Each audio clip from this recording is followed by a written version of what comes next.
Hi, this is Craig Garber from kingofcopy.com. I'm the author of How to Make Maximum Money with Minimum Customers, and we're here today with another episode of Ask Me Baby. If you have any questions you want to send in to have me answered on this show, go to kingofcopy.com/askmebaby, just like it sounds. It's a beautiful day here in Tampa. It's a little overcast, but it is hot and humid. Thank goodness I live on the lake, so you can see at least we got a little bit of a cross breeze. I wouldn't want to be walking around downtown Tampa today, that's for sure. So today's question we're gonna talk about, sent in by Alan Boyson. He is a cookie guy. He makes cookies, I think, in Canada. Head cookies, of course. So Alan's question is this: can you talk about the delivery of a sales letter? How to actually get the letter into the hands of the people you want to read it. I guess that is why I haven't used some of the stuff I have bought from you. Paralyzed by fear of spending in the wrong places. Okay, so let's address this because it's an important issue. And what he's saying is, if he's going to do direct mail, how does he make sure that the letters get to the right people? You know, and that's just an issue of making sure the proper message is going to the proper marketplace, okay? Because if you send the best message in the world to the wrong marketplace, it's wasted effort. Okay, so in using direct mail, I want to give you some action steps here. In using direct mail, first of all, what you have to do is, and the nice thing about direct mail is that it offers this much better than almost any other form of media, except if you're going online and you're using an affiliate relationship to buyers. But the thing about direct mail is, so with direct mail, you're going to buy a list of buyers. So let's assume in this case, his buyers are people that order baked goods and similar types of products.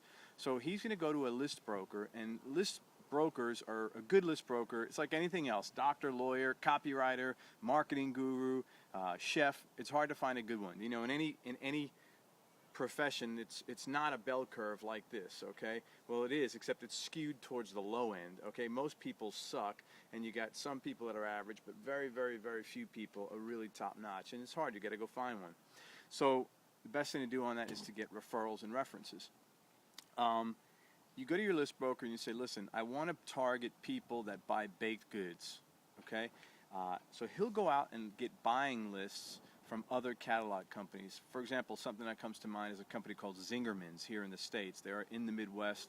They do a lot of mailers. Zabar, Z-A-B-A-R, apostrophe S. They're a New York City deli retailer, but they sell a lot of baked goods as well. Places like that, you want to focus on the baked goods as opposed to delis, but maybe even a place like Zabar's, they break down and they segment their list into baked goods, deli meats, bagels, you know, whatever the products they sell there, okay? And there's 3 characteristics you want to look for. And what you do is when you go to the list broker, they'll give you a data card. And the data card for every individual list is going to have a bunch of information. How many people are on the list, how often it's updated, when the last update was, do they have a hot list, meaning do they have a list of people that bought within the last 3 months, because that's always the most powerful list, and I'll explain that in a minute. But the 3 things you really want to look for are, number 1, price. You want to look for price points because that's a good indication as to whether or not you've been able to sell your product to this direct mail prospect. So here's what I'm saying. If your product costs $50, let's say, but you've got a mailing list of people that only spend an average spend of $12, it's a tough match because you know these guys are buyers, but they're buyers at a much lower price point.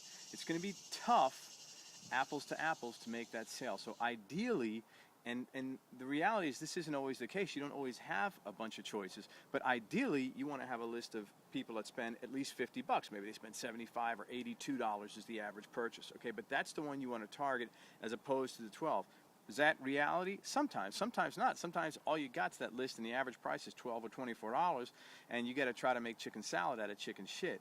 Does it happen? Not often, but you know, you got to do the best you can with the tools you have available, okay? But I think in this case, he's going to see an apples to apples comparison. I got to believe that even gourmet cookies, there's tons of gourmet catalog stores, so I'm pretty sure he'll be able to get even Steve in there. Now, so you want to look for price, compatible price point. You want to also look for, if this is available, and it's not always available, recency. When's the last time people purchased this thing? Reality is people purchase things in cycles, okay? If you sell money-making stuff, you already know this. People tend to buy in droves of one thing. Hobbyists tend to buy in droves. I remember a couple of years ago when I first got into drawing, of course, I haven't picked up my art supplies in quite a while now because I'm just busy. I bought everything. There was a 4 or 5 month period there where I was buying a lot of drawing supplies, and that's how people tend to purchase. They purchase in clumps, okay? So the more recently somebody has purchased something, the more likely they are to purchase that product again. So if you can get a recency list, and that's why these hot lists are so valuable. They charge you a little more money, but the names are worth that much more because they're more likely to buy. Okay, and we'll talk about more likely in 1 second before we wrap this up. But the third thing is frequency. And this is not always given either, but if you can get a list of repeat purchases, in other words, if they have a list of people who bought twice versus a list of people who bought once, spend the extra money and get the list of the people that bought twice, because now these guys are telling you, we are repeat buyers, we consume this product all the time, and that's a great prospect to work with. Now, let's go back to what I said a minute ago with what's most likely to happen, because Alan had a statement here that says, I'm paralyzed by fear of spending in the wrong places. Let me tell you something. As a business owner, you can't be paralyzed by virtually anything, and especially when it comes to spending money. If you it's like fishing. I go out there in this lake and I toss a cast in. If I said to myself, well, I don't want to waste too much time, throwing the line in and not coming up with fish. Good luck. And it's the same thing when it comes to testing in your marketing. People say they did X, Y, Z results, but they didn't tell you all the mistakes they made before that. And list selection is one of those things. You've really got to test it multiple times. And you have things like the list selection, the offer, and the copy. And all these things have to be tested out. And you have to have in your mind, well, I'm going to have a budget of X dollars, and I'm willing to spend this much, X minus this, to get started, to find out what is going to make the most sense, where the most likely targets, the best offer, the best kind of copy, the most likely prospect, okay? You can't have a mindset of, well, I'm afraid of doing this. If you're afraid of that, don't use that media, because you're going to be very disappointed and you're going to be messed up in the head. So, and if someone ever tells you that, oh man, you just do this and it works right away, run. There are a few things in life that I've found anyway, maybe I'm just not the lucky guy, but there are a few things in life that work the first time out. Usually it's a little mistake or a learning curve, and then you're up and running nice and smooth, So those are my comments. Action steps: work with find a good list broker and call several, to see who's going to give you the more accurate information and who's truly looking out for your best interest as opposed to their best interest.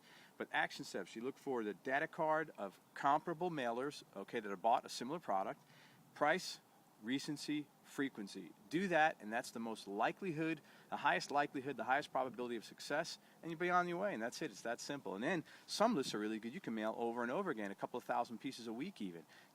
Is it that way in the gourmet marketplace? I don't know, but I don't know what his needs are either, what his back end is. He sells them a thing of cookies. Maybe he's got a whole back end of deli meats, catering, whatever. I don't really know this guy's business. So anyway, I appreciate sending in the question, Alan. Please send in some more. Go to kingofcopy.com/askmebaby. I address things like likelihood of success and the other variables involved in my book. You want to check it out? It comes with a lifetime guarantee. Go to kingofcopy.com/max, and I will see you on the next episode of Ask Me Baby.